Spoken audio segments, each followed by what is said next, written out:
In Idaho, snow muffles the sound of a slaying. Who did this brutal thing to this beautiful young lady?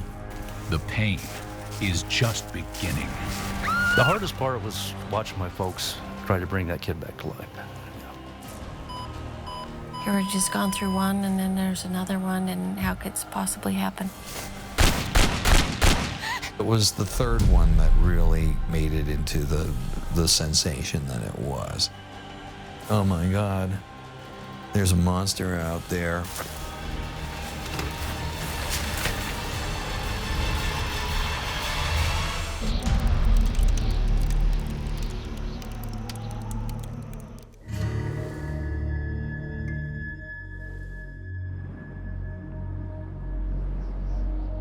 Icy rivers press the quiet town of Blackfoot, Idaho, against snow-covered mountains.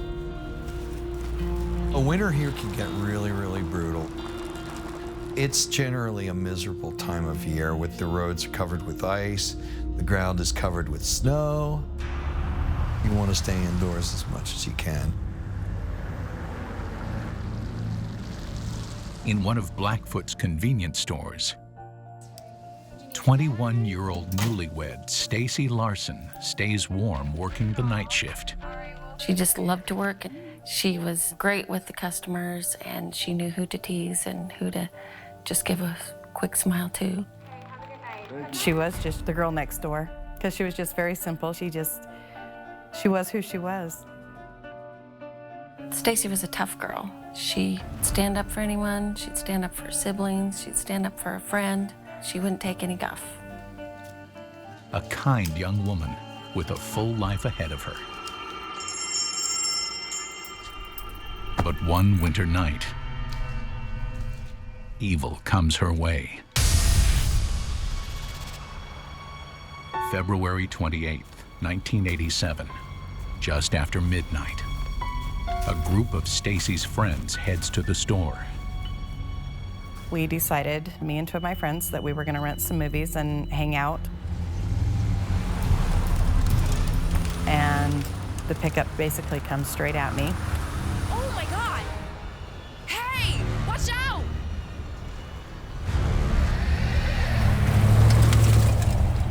I assumed that it was just a drunk driver. I mean, it's the middle of the night. They hope he didn't give Stacy any trouble. Stacy? And I looked around. I'm gonna go check the cooler. Even went back in the cooler, calling Stacy's name.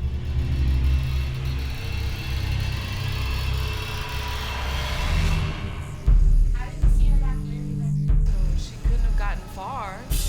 I could see her purse sitting there. This is weird. She wouldn't walk out on a shift, and she definitely wouldn't have left her stuff here. Stacy's nowhere inside. And then at that point is when we said we need to call the police.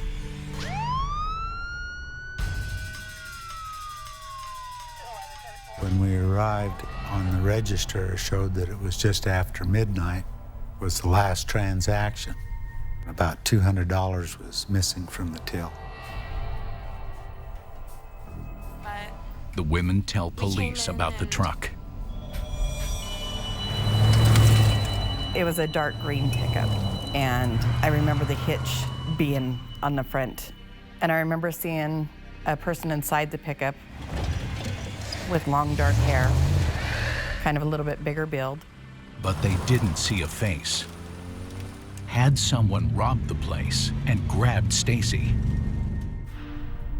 We could see in their eyes that this was serious, that this was something that was not okay. Stacy's empty car is still in the parking lot. Police contact her husband. Officers went to her house, and her husband was shocked that his wife had disappeared. Every available officer searches in ever-widening circles from the mini-mart. They check roadsides, open fields, canals. No sign of Stacy or the mysterious truck. The community joins in. A local dentist happened to be close to the family, had gone looking for her that morning. He drove past 2 dumpsters. There, in the blood-soaked snow, Stacy. She's dead, shot multiple times. The sun was warming up, and the snow was melting, and the crime scene was disappearing. Detectives note truck tire tracks and 2 sets of footprints pressed into the snow. There were shell casings that were found that were .38 caliber. They're from a revolver, which doesn't eject casings.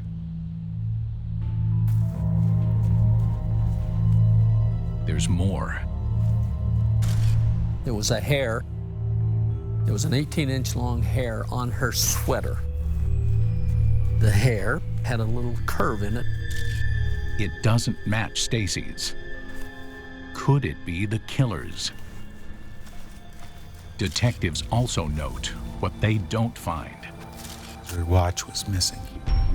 Many criminals take souvenirs so they can remember what happened. Blackfoot police believe an assault started in the truck. Stacy would fight before she would let somebody sexually take liberties with her. She was of that nature, so she would not give in voluntarily.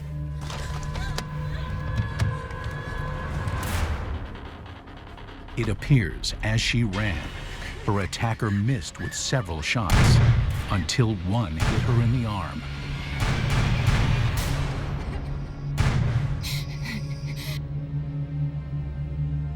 The killer dumped the casings while reloading. I think she had gotten down to hide.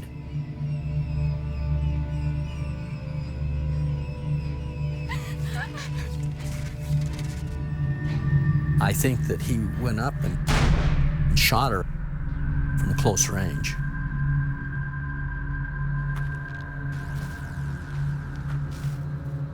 The wounds that Stacy had was not immediately fatal.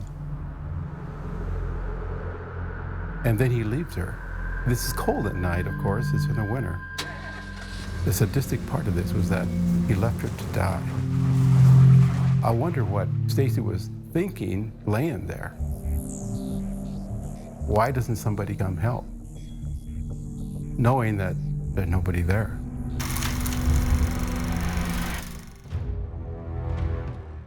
There's the mystery of who did this. Who did this brutal thing to this beautiful young lady? Is it money? Is it drug related? Is it alcohol related? Or is it sexual related? I was just wondering how, who. I had no idea. I couldn't think of a soul that would have done that. And I thought, how could they have gotten away with it? She's so tough. She would have fought like no other. Just no way that could have happened. Detectives developed their first good suspect when another clerk at Stacy's store tells them about a frequent customer, Eric Whitney. How are you? Oh, pretty good now that I've seen you today. Well, that's good. We're glad to see you. He would go in, and she was friendly to him. And he was the kind of person that didn't communicate very well with women. Can I help you with anything? Yeah, actually, I was wondering if you'd like to go out with me sometime. Oh, I'm married. What your husband don't know won't hurt him. No, I'm sorry, no, that actually won't. He was a person that had a hot temper, that was physically capable of being violent. Police track him down. When we talked to him, he had scratches on his face, and they almost looked like fingernail scratches. We were looking at a victim that would have fought back. They ask Whitney if he has any theories about Stacy's murder. It's a tactic that sometimes gets ego-driven killers to give themselves up. And some of the things that he said was pretty close to what really happened. Had Whitney slipped in from the Idaho cold, grabbed an innocent young woman, and murdered her just because he could? That makes him very dangerous. That means he's killing just for the pleasure of killing. On the edge of Idaho's Snake River in the chilling winter air, Blackfoot police investigate the merciless slaying of 21-year-old store clerk Stacy Larson. Anytime you have a murder, it's brutal, and it's very upsetting. This is going to be something that's going to touch the lives of a lot of people. Suspect Eric Whitney has a history of a violent temper. But he claims he was at work that night. When detectives check his time card, they see it's true. He was there until long after Stacy was killed. Eric Whitney didn't do it. So, who did? Investigators have no witnesses, no leads on the truck. We were looking for a bad person. He's a very bad person. We always had the feeling that this person would probably do it again. 16 days later, and 30 miles north in Idaho Falls,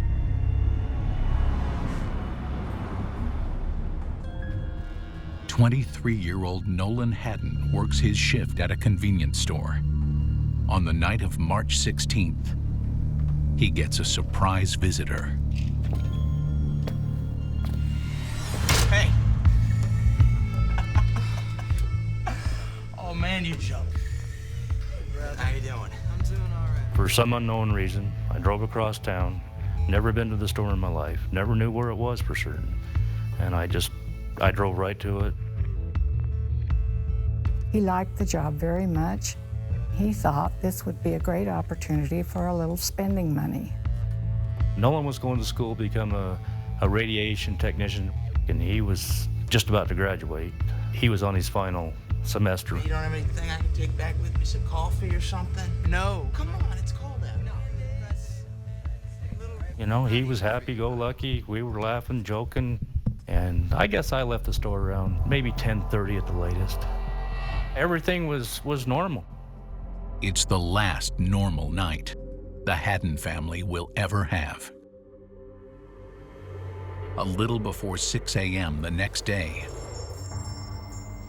the clerk on the morning shift arrives to open up. Hello? But something's not right. Hello? Anyone here? The front door was left unlocked. Nolan should have locked it when he closed last night. The telephone was not on the hook, and there was left hanging, dangling. Hello? Cash register was open, and there was bloody footprints.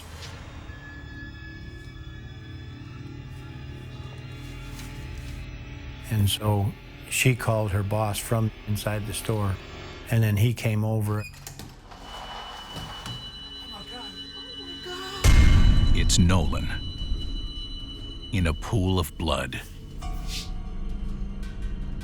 He has a pulse. Hurry up, call 911. Hurry up. He was suffering from loss of blood and hypothermia. The owner tried to help with preventing more blood from being lost and called 911, did everything that he could trying to save Nolan. There was still some life there, and so they get him to the hospital as fast as they can. ER doctors see Nolan has been shot several times. While the doctors do their work, Idaho Falls detectives do theirs. I just began working my way from the outside in to find clues, and I lifted 149 fingerprints out of there. Not a lot for a busy store, but a challenging number to ID. They photographed the bloody prints, likely from boots. The owner had told us that missing was around $116 out of the cash register and numerous cigarettes and numerous lighters. That was about all they could determine that was taken at that time. Not taken, more than $1,900. The attacker shot him for the thrill of it. The money was still in the safe, and the safe was open, wasn't locked. In the cooler, there was 5 bullets shot in there. We were able to recover some of the slugs that missed the victim. They're .38 caliber. They were in pretty good shape, so we had a good look at bullets right off the bat, and it was a federal lead hull-based bullet. Nearby, curious clues. Partially burned paper bags and a lighter. There's no security camera, so investigators begin canvassing the area for witnesses. They also have to notify Nolan's family. We got a phone call very early in the morning that he had been shot, and he said, "This looks bad." You hear, well, he's been shot. Well, you don't know how bad or anything. I was definitely in shock. I was so confused. I knew right where the hospital was, but I couldn't find it. I don't know how to really explain. Just shock, confusion. While Nolan undergoes emergency surgery, all the family can do is wait and remember. Nolan was a very active person. He was always fun with friends, doing things, you know. He'd take off and go to West Yellowstone or fishing or hunting. He was the youngest of our 3 boys, and he was a very easy child, very friendly. It's not just family thinking about the young man. Nolan was a good employee, well-liked. I had been in there a few times as a customer, and he was always very nice. The detective's daughter was even more of a regular. Detective Shaw's daughter was a nurse at the hospital, and she came in every night about 9:30 and got an apple and, I believe, a drink. So he had him out for her. Now, Nolan is barely clinging to life. We were all hoping that Nolan would pull through and that we'd be able to catch the person that did it quickly, and Nolan be able to assist us in doing that. While doctors struggle to save Nolan, police try to piece together how it all went down.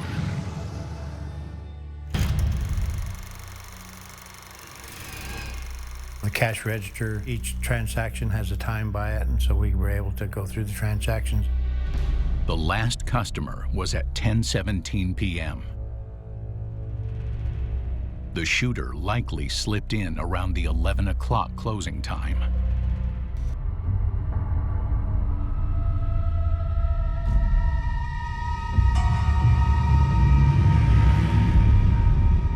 Nolan was taken into the cooler, told to kneel down, and he was shot 5 times in execution style. Probably with a .38 revolver, which doesn't eject casings. Exactly like the weapon used in Stacy Larson's slaying. Nolan didn't give up. One of the bullets had severed his spine, so he was unable to get out of the cooler. There's bags in there, grocery bags. He was able to light a fire to keep himself warm. We found out that he'd been in there almost 8 hours before he was discovered. We wanted to save life, number one, first and foremost. But as an investigator, I want to witness. And they need to know if it was the same shooter who had attacked Stacy, the shadowy man with long hair. They were both convenience stores. They were both the late shift. They were both shot with the same caliber weapon. We wanted to compare because both were a .38, and so we did send the bullets to the ballistics people at the Idaho Crime Lab, and they matched. Definitely the same shooter. There's another strange connection between Stacy and Nolan. A few days after Stacy's murder,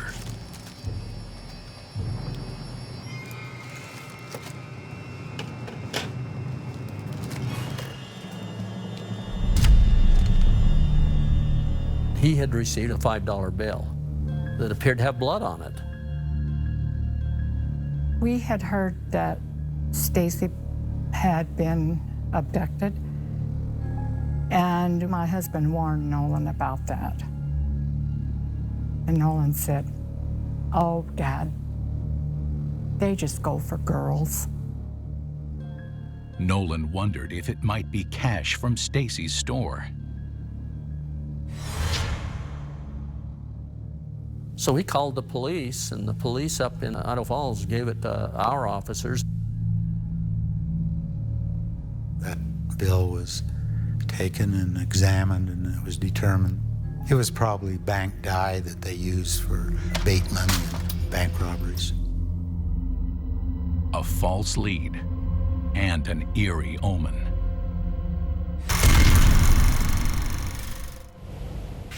Less than 2 weeks later, Nolan Haddon is also shot. Everybody becomes a suspect.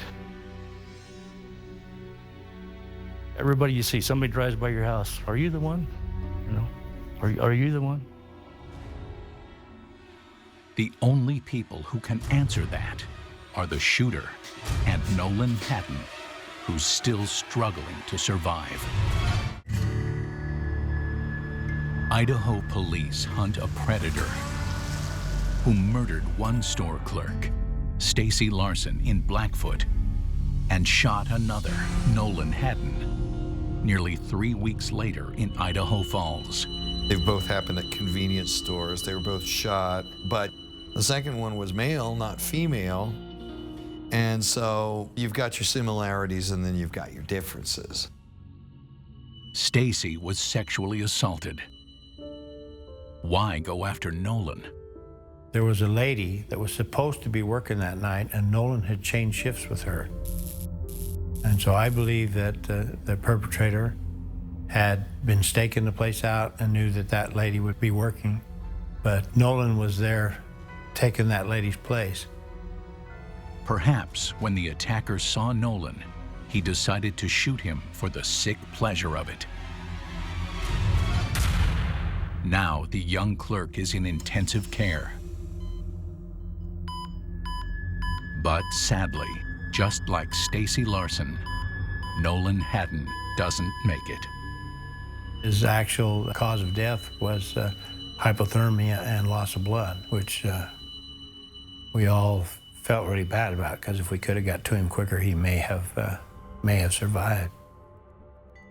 The doctor came and told us. I think I was sort of in shock, or I don't know that I reacted at all. My husband got up and punched a hole in the wall. I remember finding my parents, and we walked into a room where he was. He was laying there on the table, and had 5 bullet holes in him. And the hardest part was watching my folks try to bring that kid back to life. Yeah. That's always been the roughest for me. Well, you can't imagine someone taking someone's life just for a few cigarettes and a little money. It was very difficult for any of us to comprehend. I never dreamed we'd have murder in our family. I guess I expected the whole world to stop, and it didn't. It really didn't. Clay's one comfort, his unexpected visit to the store that night, gave him one last chance to see his brother alive and happy. They say things happen for a reason. I've learned in my life that is very true. It is very true. Hearing the whole story about Nolan was unbelievable. You were just gone through one, and then there's another one, and how could this possibly happen to people that I know? You know, you just wonder, Is it going to stop? Is there more? What's going to be next? Your imagination can run wild in a climate like that. Men were like, if anybody ever tries that with me, I'm gonna shoot that son of a bitch, But women are like, oh my God, there's a monster out there. I mean, you talk about worst case and worst nightmare scenarios. We knew, all the investigators there knew, we have a serial killer going here. It was just a time when the community had to face certain things about where it lived and the times we live in. Before these homicides, there were a lot of people who might have said, well, that sort of thing will never happen here. And after that, I don't think anybody was ever going to say that again. Investigators continue searching for the truck seen at Stacy's abduction. Imagine 10,000 vehicles in Idaho Falls trying to find a pickup that matches. There's hundreds of them, but you have to go through that. As they scour the area, calls pour in from frightened residents. There's people who are giving you all sorts of information. I saw somebody, I think it was so-and-so. There's a ton of information flying around and you have to sift through it to figure out what's good and what's just somebody who wants to make a headline or something. Most leads lead nowhere. Though one promising tip comes in from Firth, Idaho, halfway between Blackfoot and Idaho Falls. We became aware of a person that was booked into jail and had told the jailer that he should be charged with first-degree murder because he had killed someone. He knows several details of Stacy's murder police withheld from the public. He says he took her from the store, out into the woods, and shot her in the back with a .38. And so at that time, we thought we might have the person that had killed Stacy. Hoping to cement the case, techs collect hair samples and shoe prints to compare to the ones from the crime scene. None match. Under pressure, the man finally admits it was all a lie. He was angry at being arrested on what he thought were bum charges. So he falsely confessed, just to waste investigators' time. He recanted the story and had alibis so we could eliminate him as a suspect. More time lost, and none to spare. Everything stopped in our personal lives, and we were working on this case with nothing else in mind. In a town like this, something that sensational, something that terrifying, people are talking about nothing but this. It was the subject in the stores, in the churches, in the workplace. I was talking with a locksmith friend of mine, and he says he went from installing 1 or 2 locks on homes every week to 10 or 20. We all felt there's going to be another victim soon. We needed to resolve this thing quickly so that others can't be harmed. By that point, the police were getting really, really rattled about it, too.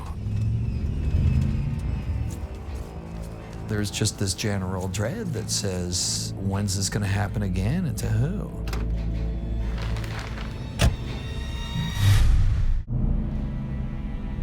In Idaho, a shadowy gunman first kills 21-year-old store clerk Stacy Larson, then 23-year-old clerk Nolan Haddon. Investigators believe he's not done yet. Based on his behavior, he was really into the murder part of it because he didn't have to murder either one of them. So this person's going to keep murdering, we know that. Officers stake out local convenience stores and ask neighboring counties to do the same, looking for a large man with long hair. It was a prevention matter for us. So we had surveillance on every store in Bonneville County that were open after midnight. The other store clerks were all frightened. This person was still on the loose. They didn't know if he would come back or, all the fears in their mind as they worked alone. When Nolan Haddon is laid to rest, investigators discreetly videotape the attendees. They'd also taped Stacy Larson's funeral. In a lot of murder cases, the perpetrators go to the funeral or go to the gravesite. I was going to film everybody who came and went from the funeral, and also I went out to the cemetery and did the same thing out there.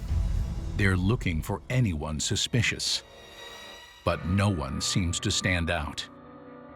Then, on March 19th, the same day of Nolan's funeral, and in the very same small town, The Idaho Falls Police Department received a report of a woman missing by her husband. the husband says his wife, 34-year-old special education teacher Andrea Townsend, wasn't feeling well that morning and decided not to teach.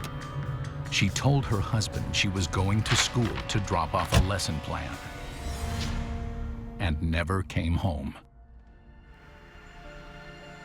When we put the picture of her through the news media, calls started coming in. She had been at a grocery store here in Idaho Falls, and she was observed by herself. And I hesitated to call it a criminal case at that point, but we sure couldn't ignore it either. We started a search for her. Police have a hunch this is related to the earlier murders.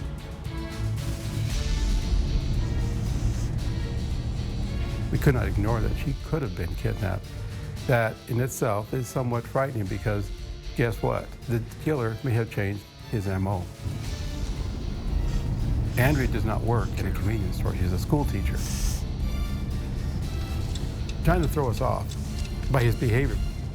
That is what's frightening. But this time, they're not starting with a body. Andrea might still have a chance. Everybody knew something was up, and everybody knew there was a guy out there. But it was the third one that really made it into the sensation that it was. The dread became palpable then. Every minute was a critical moment. When somebody is abducted, the more time that goes by, the less likely it is that that person would be released unharmed. In less than 24 hours, police find the van, abandoned in Idaho Falls. So now we know this is a criminal matter because the victim is not in the van. When the vehicle was found, there was a major focus on it and on what they could find. There was long hair, long brown hair. Andrea has short hair. That is not her hair. They found her checkbook where she'd written checks and that she had gone through a couple of banks to get cash. The checks add up to $2 grand. It appears Andrea's abductor forced her to write and cash them at drive-thrus. They search for anything that might help lead to Andrea. There was scrape marks on the bumper. The undercarriage had been bruised by rocks. There was grass, so the cheatgrass that was underneath part of the frame. One of our deputies, who's just amazing to me, saw the cheatgrass and goes, well, that cheatgrass is in the desert. Well, we've got hundreds of miles of desert here in Idaho Falls, but not like this cheatgrass. It's usually on the west side of town. We send out deputies to the west side of Idaho Falls, Highway 20, but there's thousands of miles of cheatgrass. One of our deputies sees that there's a fence along the road. Just like somebody just drove off of the road, went through the fence. While we are searching 10 feet apart, they found a stack of papers from Andrea, papers that she corrected on her, from her students, just sitting there. At this point, then we knew that Andrea was somewhere in this area. We know Andrea is there. They hope they can save her from becoming murder victim number 3. It's an eerie feeling. We need to find her right now.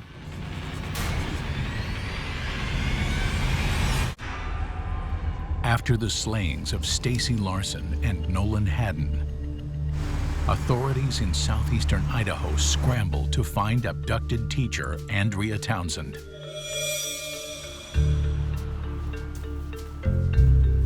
It's cold. And the sheriff said, let's stretch out and we're going to walk this field.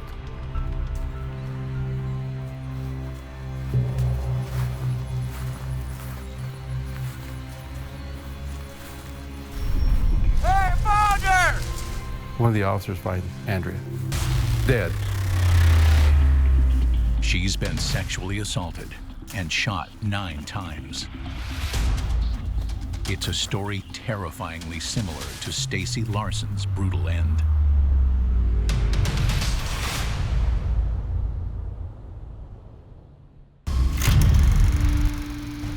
Like Stacy, it looks like Andrea tried to escape, but the killer fired from behind.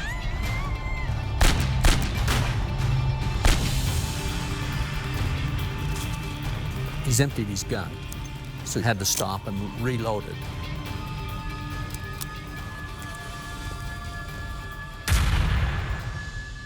And that was the final shot.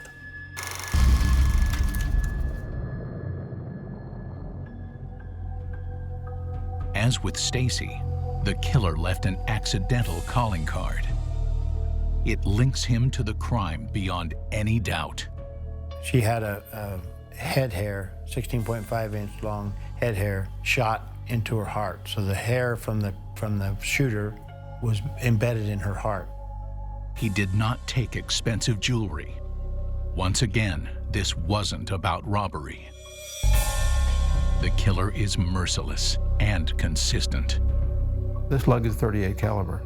38 slug in Stacy's, 38 slug in Nolan's, and 38 slug in Andrea's. We have the same suspect. Officers canvass the area and find a witness with a crucial clue.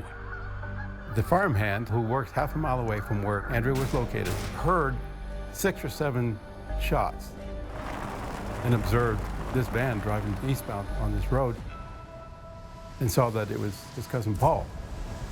Investigators learn Paul Ezra Rhodes has a long criminal history involving drugs, robbery, and is a suspect in a bizarre, vulgar act committed on a lingerie shop mannequin during a store break-in.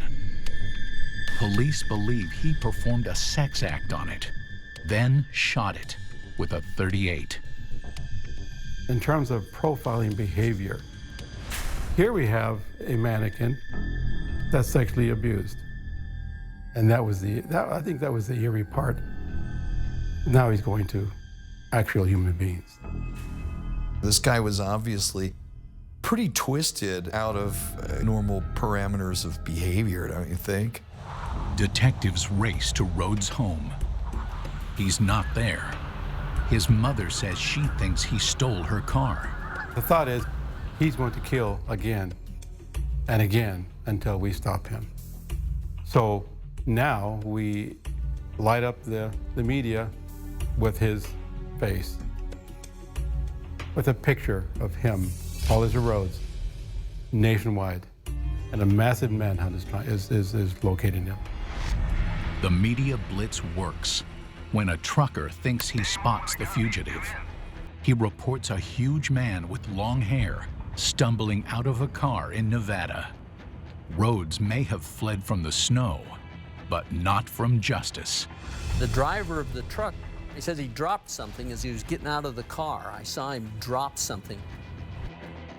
I contacted the Nevada authorities and said, grab that car for me, hang on to everything, all the evidence inside of it, treat it like a murder scene, and let me know and we'll be down there.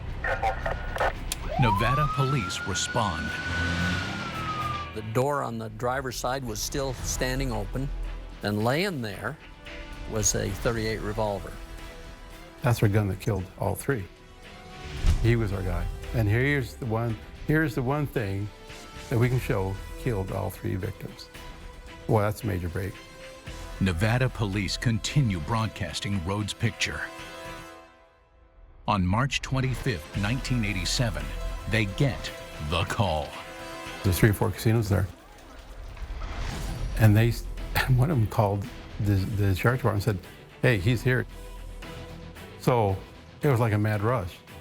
2 uniformed officers and a state trooper went in there, got him and brought him out. He never even bothered to change his clothes. There was blood on him, blood on the boots, blood on his pants, blood on his shirt, human blood. His long hair matches the strands found with Andrea's and Stacy's bodies. He's carrying 2 packs of cigarettes and 5 lighters, the same brands as those stolen from Nolan Haddon's store. There's a wristwatch in the pocket. It looked like a girl's watch. And it was Stacy's. The watch was a trophy. He kept that from that victim because he was going to remember her from that watch. That's what they do. That's what these kind of killers do. Once he's booked, police note there are scratches all over his stomach. It was the ugliest thing that anyone had ever seen. That was scratch marks on Paul Ezra Rhodes' stomach. 6'4", 300 pounds, and he had scratch marks on his going up to down. And then a bizarre confession. Then when we got to the police station, and I told him about the murders, and I told him the ones we were at. I named them all. I named all 3 victims, and he said, "I did it." And then he put his head down and went to sleep. Like a true sociopath, with no conscience or remorse about the 3 horrific slayings. Multiple charges against Rhodes include rape, first-degree kidnapping, and first-degree murder.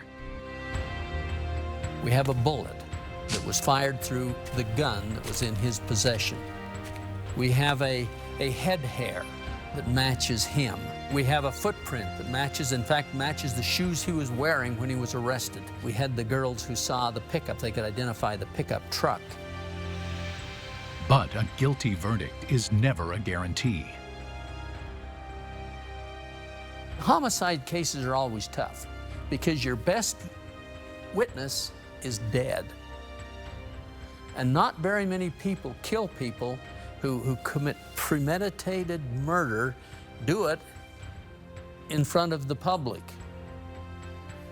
And so you have to put a case together based on circumstantial evidence nearly every time. As the news spreads, the Idaho Falls and Blackfoot communities realize he's a local fixture.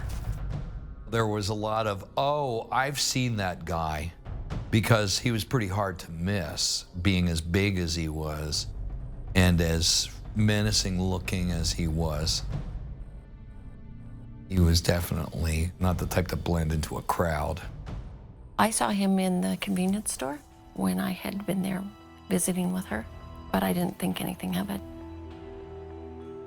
For me, it just seemed unreal that you would have been in the same place as someone that could have done something like that. Paul Ezra Rhodes pleads guilty to killing Nolan Haddon and stands separate trials for the slayings of Stacy Larson and Andrea Townsend. In Bonneville County, he was found guilty of first-degree murder. He was found guilty of first-degree kidnapping. In Bingham County, he was found guilty of the very same things. That's a satisfying feeling. It's feeling, well, to this point, we've done all right. He shows his viciousness one last time. Well, when Paul Ezra Rhodes was found guilty in the courtroom, as he's sitting on the other side of the room, I'm within 15 feet of him,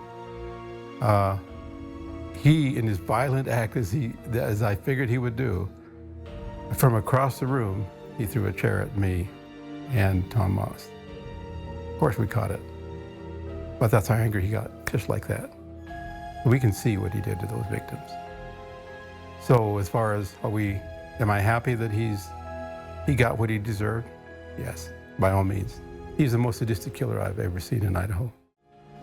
He's sentenced to life for the murder of Nolan Haddon and death for the murders of Stacy Larson and Andrea Townsend.